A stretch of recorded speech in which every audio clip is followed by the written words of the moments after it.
Сәлем достар, менің каналыма қош келдіңіздер. Бүгін сіздермен осындай балғын өте дәмді және иісі жоқ, балалар нанға жағып жіберсе де өте дәмді май жасайтын боламын.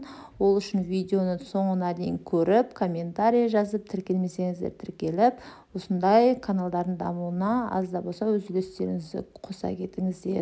Бұл майды мен сиырдың ішегінің майынан жасадым. Сиырдың ішегінде май көп болады екен. Өздеріңіз көріп тұрғандай, осы майын бәрін осылай сылып алдым. Сөйтіп барлық майларды осылай турап, ішінде бездерінің бәрін алып тастадым. Сөйтіп бәрін турап болғаннан кейін, ішінде міндетті түрде без болса алып тастаңыздар. Сөйтіп оны бір қазанға салып, су құйып, осылай қазанның астын жағып, осылай қойып қоямыз. Сөйтіп ол қайнады. Бір қайнаған кейін бетінде көбігін алып тастап, осылай майды салып аламыз бір ыдысқа.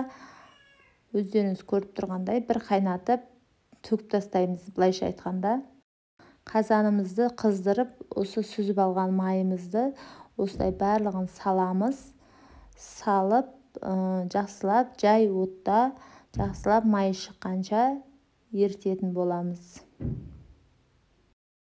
Майымыздың астын жай қойып, осылай баяу отта өстіп май шыққанша қайнататын боламыз.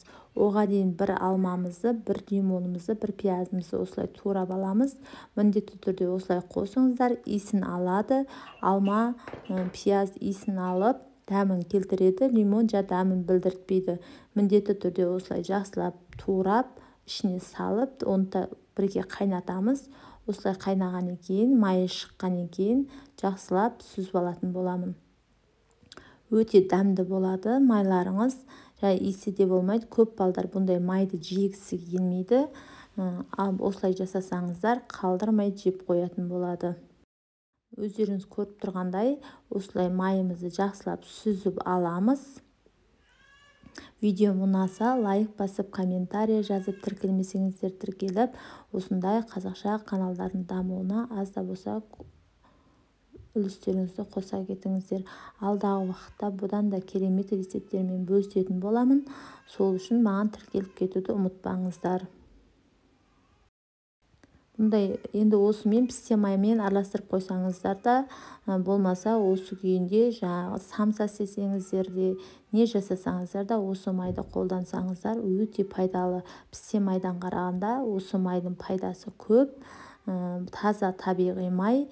Енді осыны көже істесеңіздер де, қандай тамақ істесеңіздер де осыны қолдансаңыздар болады. Өте дәмді болып шықты, иісі вообще білінбейді. Назарларыңызға көп рахмет. Қош сау болыңыздар.